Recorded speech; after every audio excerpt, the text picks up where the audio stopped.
Hello everybody, Ministorm here. Welcome back to Persona 4 Golden. In the last episode, we had a dramatic turn in the plot, where Nanako's condition took a turn for the worse, and apparently, it appeared, at least for a moment, it looked like that she had died.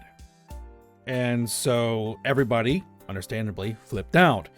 And in the heat of the moment, our crew ended up in Namatame's room, and began contemplating the idea of throwing him into the TV and letting the shadows do their business. Tempting. But we actually ended up talking them down because there's a few as yet unresolved issues, particularly revolving around the original two murders, because Namatame has a solid alibi for both of those, meaning it's incredibly unlikely that he was the one that actually killed Mayumi Yamano and Saki Konishi, meaning that there is more going on than it appears, and so we need to continue to investigate. So that has got our investigation team ranked up, and now we have the new Seekers of Truth social link to work on as we continue to work through the story and try to figure out who it is who is behind the original murders, and perhaps more. We don't know. We do know that Namatame is responsible for the kidnappings that we have been stopping, with Yukiko and Kanji and Rise and Naoto and all the others, but there's still question marks and we need to resolve. So we're going to continue working through that. So it's the evening of the 3rd of December. We just finished all those events, and there's probably not really anything that we can do today. So we're going to go ahead and head to our room. Will Nanako be all right? And, oh yeah, also, Teddy's disappeared and was in an odd area that appeared to be on a road.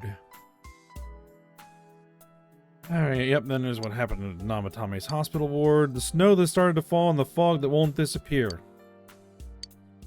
Yes, because the fog is basically the same fog from the TV world. Our glasses work the same on it as they do on the other side. So, yeah, things are taking a odd turn. Yep, we're gonna go ahead and rest until tomorrow, and then we'll see how things progress. Oh, Igor. Welcome. It's been quite some time. Not really. Seems you've been summoned to the Velvet Room. Do not be alarmed. You are fast asleep in the real world. I have summoned you within your dreams. Now then, your journey has taken you quite a distance thus far. Do you believe you'll be able to successfully solve this mystery? Yes. I think I can solve it. Splendid! The precise destination of this vehicle, that too is getting rather hard to judge. If we continue driving blindly, we may end up leading you further away from the mystery that you must reach. Well, why don't we take a moment to look back on your journey? Okay. It was for that purpose that I summoned you here tonight. Margaret?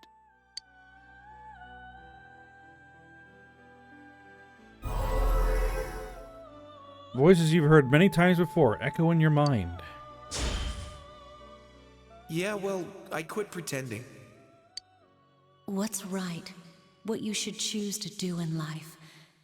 The answers to those things lie within you. We are experiencing the words engraved into your memory during your journey. Failing to understand and failing to listen are rather different things. All right, Let's go ahead and think this through as much as we need. If we leave any unanswered questions behind, we'll just be lying to ourselves. I'll think as hard as I can and try to help. Come on, we've accomplished this much together, haven't we? Right. Together. And it seems you have comrades with you as well. Those heading in the same direction through this dense fog.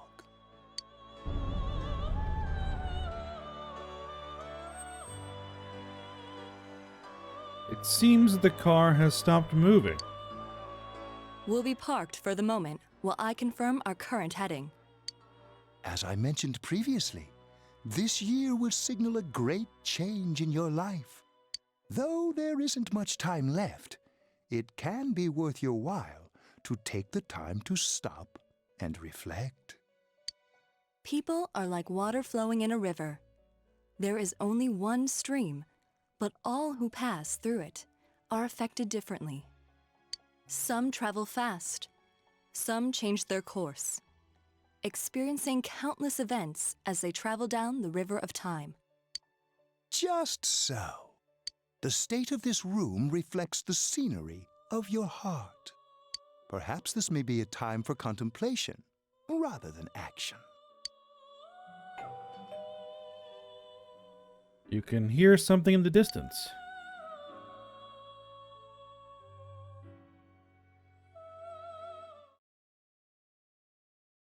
All right. Interesting. It seems as you've been sleeping until now, you hear the doorbell ringing. Someone seems to be at the door.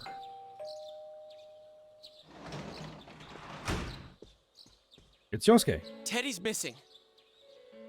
I'm aware. I looked all over the neighborhood, but I couldn't find him anywhere. I'm worried.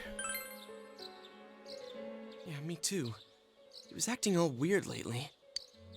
Rise and the others are checking inside the TV to see if he's gone back to the other side. We're meeting pretty soon, so will you come with me to Jeunesse? All right, so we need to go find Teddy.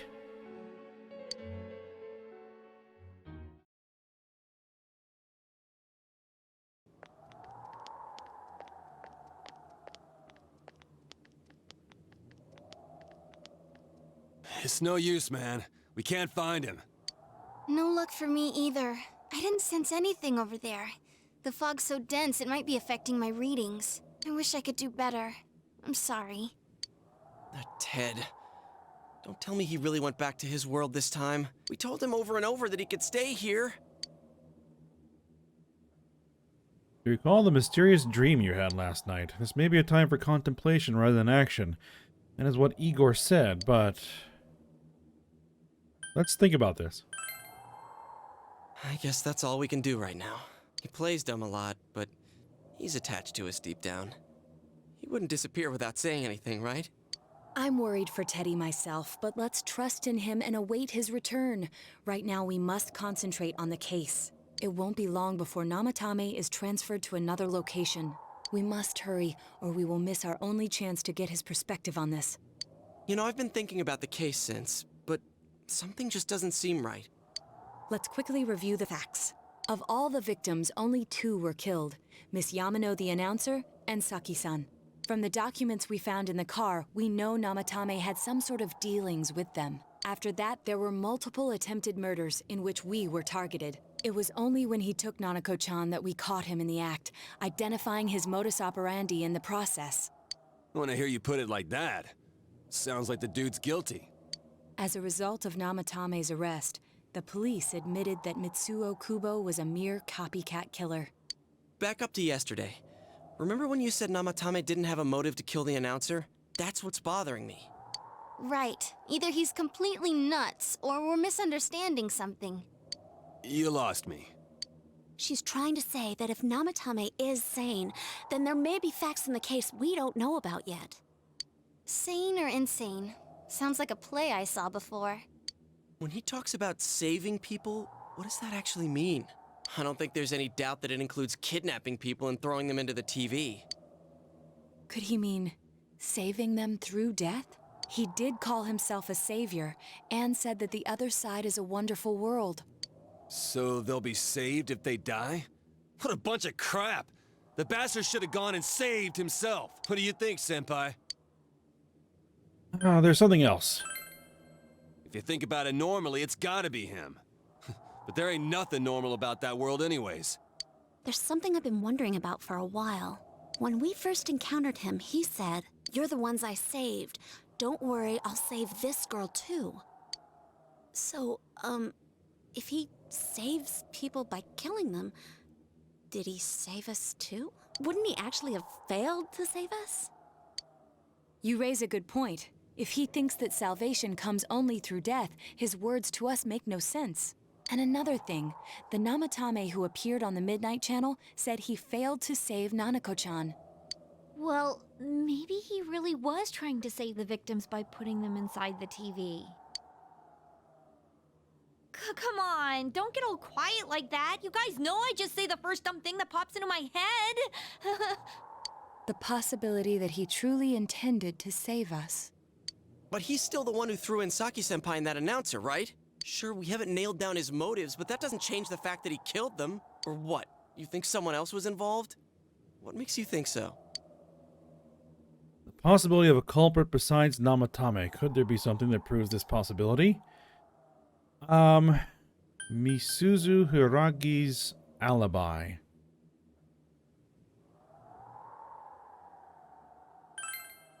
Her alibi? Wasn't it airtight right from the beginning? How could she kidnap people and throw them into TVs if she's out of the country? Well, not her alibi. Namatame's diary? But that points straight at Namatame. Come on, man. I guess not. The warning letter. Warning letter? Oh, yeah. Whatever happened to that thing? If Namatame's the killer, he must have been the one who wrote it, right? Let's review them. You recall the first warning letter said, "Don't rescue anymore." And the second one said, "If you don't stop this time, someone close will be put in and killed." Yes, that's right. Isn't that kind of odd? Would someone who thinks he's saving people by killing them write stuff like, "Don't rescue or kill"? Yeah, and the "will be put in and killed" part doesn't make sense either. If the killer was writing it, wouldn't it be more like, "I'll put in and kill"? Hey, could this mean... Namatame didn't write the warning letters. Yeah, it's almost like someone else wrote this letter. But only the killer would write such a letter and deliver it to Dojima-san's house, right? If someone else wrote it, that could only mean... Dear God. Since this is such an unusual case, I was absolutely convinced that other than the Kubo incident, there was one culprit. So Namatame really was trying to save his victims? Everything is exactly the opposite of what it first seemed. In Namatame's parlance, failing would have been the first two cases when the victims died.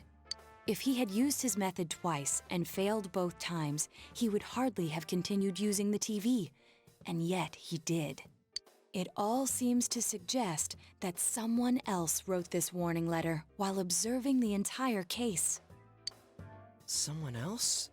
Then, it wasn't Namatame that killed Saki-senpai and the announcer? We can't say for certain yet. We urgently need to speak with Namatame face to face. Alright, you all work together to take another step toward the truth.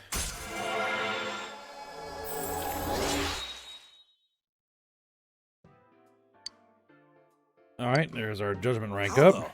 After what happened yesterday, they said they're gonna tighten security. I have a plan, but there's no time to waste. Let's hurry to the hospital. I guess we're off to the hospital.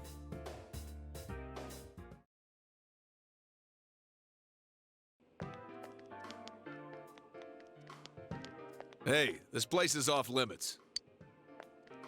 I'm a consultant with the police. I'd like a few words with Namatame-san. May I go in? This is Unit 252, requesting confirmation on an ID. Name of Naoto Shirogane. Huh? Ah. Understood. I see. Well, you're on the list. I can give you a few minutes, but I'll have to record your conversation with him for security purposes. Not that I expect you'll get anything coherent out of the guy. He's been spouting nothing but gibberish. I'd like him to accompany me as well. He has no identification, but this is an emergency situation, and he's here in Detective Dojima's stead. Huh? Detective Dojima sent him? I wasn't informed of this. I'll vouch for his identity. Well, I guess it's better than dealing with the man himself. We have our hands full with the transport procedures, so the last thing we need is Detective Dojima running wild. Detective Adachi is busy somewhere too. This is Unit 252. Huh? I see. Has something happened? There's something about a suspicious object out in the lobby. Ah, well then, this works out nicely. You should back up your colleagues downstairs. We'll keep watch over Namatame-san. A disturbance in a hospital lobby, after all. It sounds serious. Sounds like we prepared a distraction. If anything happens, hit the nurse call button. I'll leave the rest to you. Understood. Please be careful. I knew they were undermanned, but I didn't expect it to go this smoothly. Oh, there's the rest of the crew. Wow. There's nothing much inside that suspicious object, so he won't be gone long. All right, and now's our chance to talk to Namatame.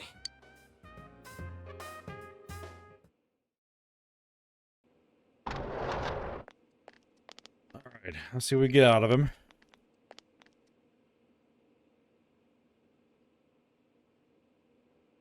Namatame-san, there's something we'd like to ask you. It's tempting to think that you were the culprit behind this entire case.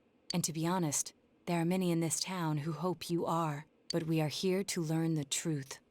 So please, answer our questions. Huh? Seems that he understands what you're saying. What should you ask him? Let's see, who'd you throw in first? I guess we'll start with that.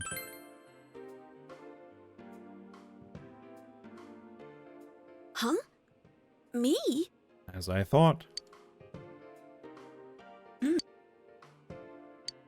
Alright, is saving killing people?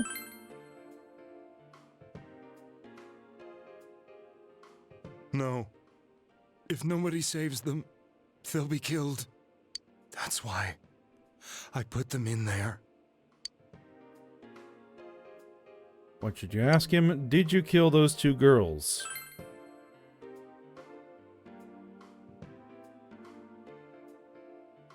They were killed. I couldn't save them. Then tell me if my estimation is correct so far. After discovering the Yamano and Konishi incidents, you realized an appearance on the Midnight Channel meant certain death. Thus, to save her from that fate, you kidnapped Yukiko Amagi. You couldn't let her be killed, so you threw her into the TV, preventing the killer in this world from reaching her. And you repeated the process as more individuals appeared on the Midnight Channel. It all falls into place. His body is weak, but his mind is sound. He's trying to tell us the truth. Yeah, but if the stuff he's saying is true... There's another killer who murdered the first two victims? Indulge us in a few more questions. Alright. Who killed the first two? Probably doesn't know. I have no idea. I want to know that too. I guess why the warning letters? To see if he knows anything about them. What are you talking about? Nope. And why did you enter the TV? I didn't know. I never thought it would be that kind of place. As I thought. You believe me? Did they find him? Did they find the one who did such cruel things? Mayumi. Please calm down. Our ability to find the culprit rests on you. We know about the other world. In fact, we're the only ones who can fully understand what you have to say. Only you? We did blame you for everything at first, but now I think we can accept whatever you got to tell us as truth. Please, tell us everything you can, calmly and slowly. You're willing to listen? Do my story? All right, let's see what he's got. All right.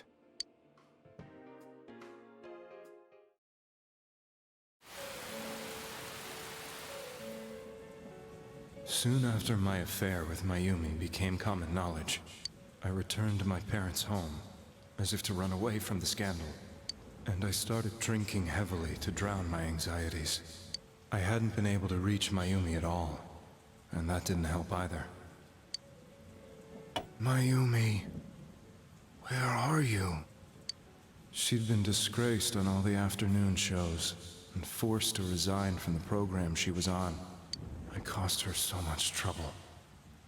I wanted to at least apologize to her, but I couldn't even do that. I lost the will and energy to do anything. Then, one day, the rumor I heard some time ago came back to me. Since I had nothing better to do, I sat down blankly in front of the TV and watched my own reflection. And all of a sudden, there was Mayumi. Mayumi? Is that you? The Mayumi inside the TV looked as if she was calling to me for help. Mayumi? Mayumi! When I reached out unthinkingly to touch her, my arm disappeared into the TV, as if I had dipped it into a pool of water. I was so shocked that I lost my balance and nearly fell face first into the TV. Sounds similar. I was so scared. I couldn't understand what just happened. I thought maybe I'd gone insane. In the end, I decided to think of it as just a dream, and I went back to the city the next day after finishing work. The next afternoon when I got to work, I was fired on the spot, as I expected. That wasn't what broke me, though. It was Mayumi being found dead. And not just that, but it had happened in my hometown. Namatame is casting his eyes downward painfully. I was dumbstruck. But later on, I remembered the image of Mayumi I'd seen that night. Was it not a dream? Could it really have been an SOS from Mayumi? I hadn't touched another TV because the first time was so terrifying, but I decided to try it again, and I confirmed that none of it was a dream. So that image, was it something Mayumi showed me, calling for help? That's how I felt. And eventually, you learned of the Midnight Channel. I remembered that when Mayumi was alive, she was chasing a rumor about some bizarre TV program. I'd heard about it before, but I thought it was just an urban legend. But then Mayumi appeared on it, and later turned up dead. The more I thought about it, the harder it became to believe that the two events were unrelated. Soon after that, I came back to Inaba to answer the police's questions. I'd lost my job, and I wanted to know the truth of Mayumi's death for myself. Then, on another rainy night, someone else appeared on the Midnight Channel. It was a girl. She looked like she was calling for help, just like Mayumi. The first thing that came into my mind was, maybe this girl will be the next to die. And that was Saki-senpai. I'd been following all the news about Mayumi, so I noticed right away that she was the girl who found Mayumi's body. And if my hunch was right, she'd be the next victim. I didn't want her to die the way Mayumi did, so I desperately kept watching.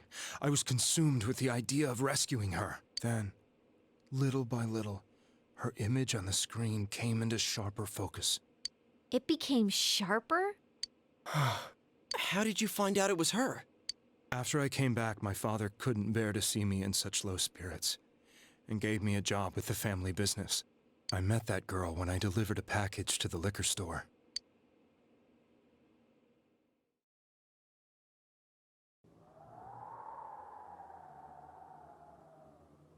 After agonizing over it, I decided to meet her and told her to be careful.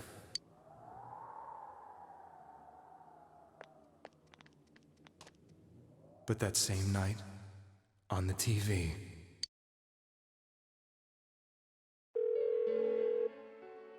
she looked as if she was being engulfed by some black shape. She was writhing in pain. That's why I warned her. Why won't she pick up the phone? Come on, please!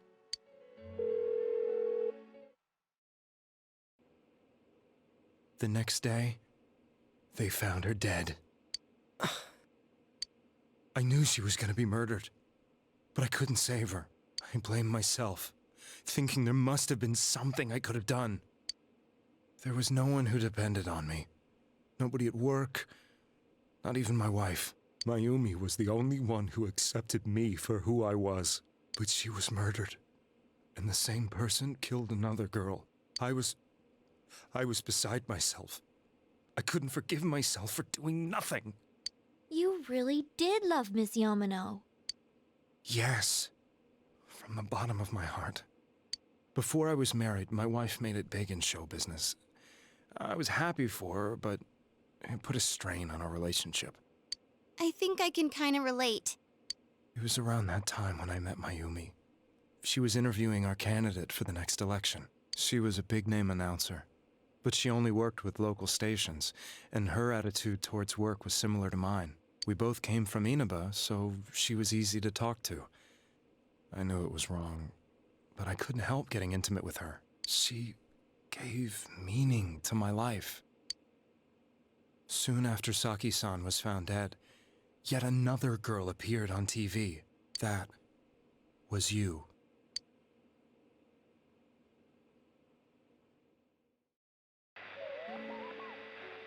She'll be kidnapped next, and murdered. I can't let her end up like Mayumi and that other girl. This time, I'm gonna do something. My opponent was a murderer who left no clues to his identity. I thought hard about what I could do to protect her from someone like that. I'll never convince her. If she gets suspicious and they arrest me, who'll save her then? The girl inside the TV looked as if she was smiling at me. And that's when it hit me. I apparently had the power to go through the TV screen to the other side. Then, what if I put her into the TV and give her shelter there before the killer gets her? What are you trying to tell me? That it's safe over there? Is that it? The girl inside the TV seemed to smile at me again. And I thought, no matter what kind of place it might be, it's better than being slaughtered. Once things calmed down, I could just let her out again. If she's inside the TV, there's no way they can find her. It felt as if everything was starting to come together in my mind. Could it be that Mayumi gave me that power to prevent any more victims from meeting her fate? Was it my mission to save people? But there was a big problem. If I explained the situation to the victim, they wouldn't understand. I had already tried that and failed miserably. It seemed the only thing I could do was to take them away. If that was my mission, I'd just have to do it. Or so I thought. Mayumi, please lend me your strength.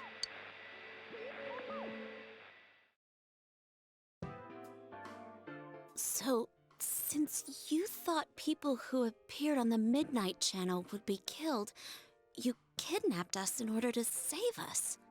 It makes a kind of sense. Mission? Give me a break! You never stopped and wondered about any of this? I thought I was the only one who could help them. I did call the police, but they didn't believe me. I knew the area well, thanks to my job. I had a large truck, and I could move around without suspicion. I thought my job as a delivery man would be the perfect cover for my mission. I thought no one else could do it. But Are you telling me that I wasn't saving them? If a person is still within the TV world when the fog appears here, they will die. Beginning with Yukiko-san, the people you thought you had been saving were, in fact, in mortal peril. It was my friends here who really saved us all. I had a feeling that was it. When I went after that little girl and entered the TV myself, for the first time, I had some doubts about myself. You refer to Nanako-chan, correct?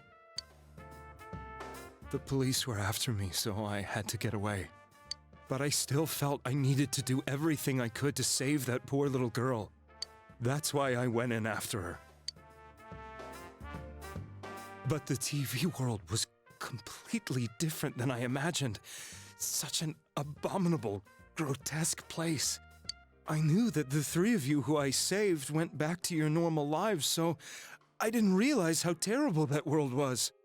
I never knew you couldn't even get out of that place on your own. No. That's a cowardly way to put it. I'd probably already begun to realize that it was a dangerous place. If I hadn't, I wouldn't have gone to see you all. See us? Hmm? Wait, are you talking about the concert we did at Junes? Yes. I wanted to know why the ones I saved were all hanging out with each other, and how much you remembered. But in the end, I couldn't bring myself to say anything and ran home. I must have felt too guilty. But all the doubts and anxieties I'd been unconsciously suppressing exploded out when I entered the television myself. I thought I was going insane. I probably did. And you know the rest. When I came to, I was lying in a hospital bed. You really were trying to save people. But I ended up doing just the opposite. What a fool. I always wanted to enter the world of politics and become useful to society. But after losing my job and the woman I loved, all I had left was this power.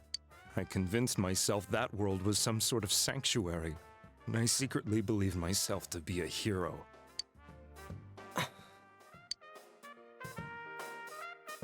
I never doubted what I saw on TV, and believed everything was as I wanted it to be. I didn't think for myself at all. That's why I couldn't protect them. I'm to blame for all of this. What's done is done. I suppose so. But the things I've done are too serious to be brushed aside like that. I have no intentions of running away from my crimes. I'm prepared to face the consequences. Kidnapping is already a serious crime. And on top of that, I put all those lives in danger. I'm sorry. The Midnight Channel and the other world, you can hardly be blamed for failing to understand them properly. We must apologize to you as well. Had we let our emotions blind us to the truth, we would have piled all the responsibility on you. I guess from your point of view, people did stop dying once you started saving people. The more you did it, the more you really believed you were preventing their deaths.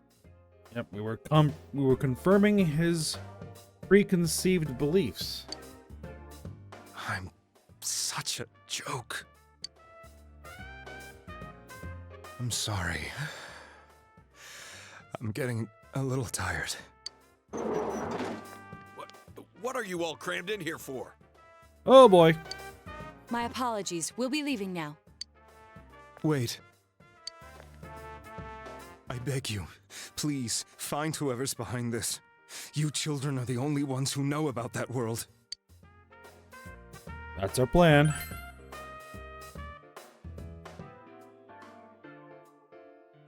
It's all clear now. He never committed any murders.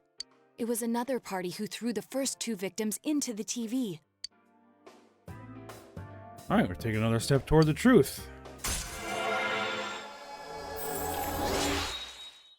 Alright, Judgment rank 3.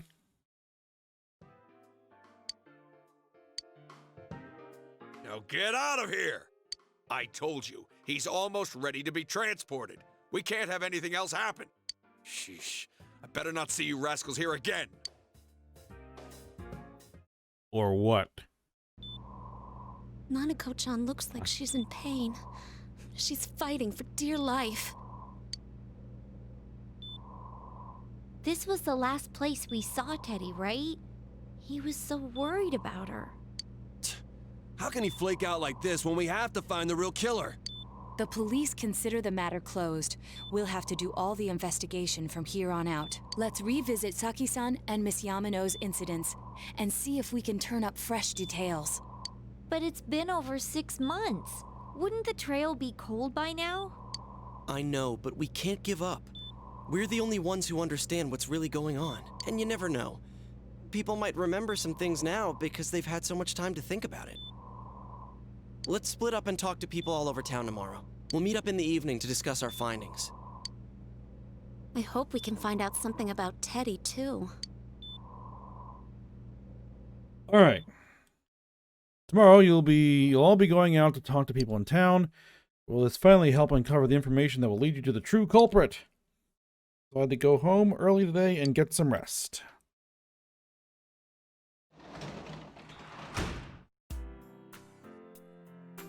All right, so that is what we're going to be doing next, is heading around the investigation. That was a long voiced scene, so not a lot for me to kind of interject there, but we'll have some things to do tomorrow. We might be deciphering who the true culprit is.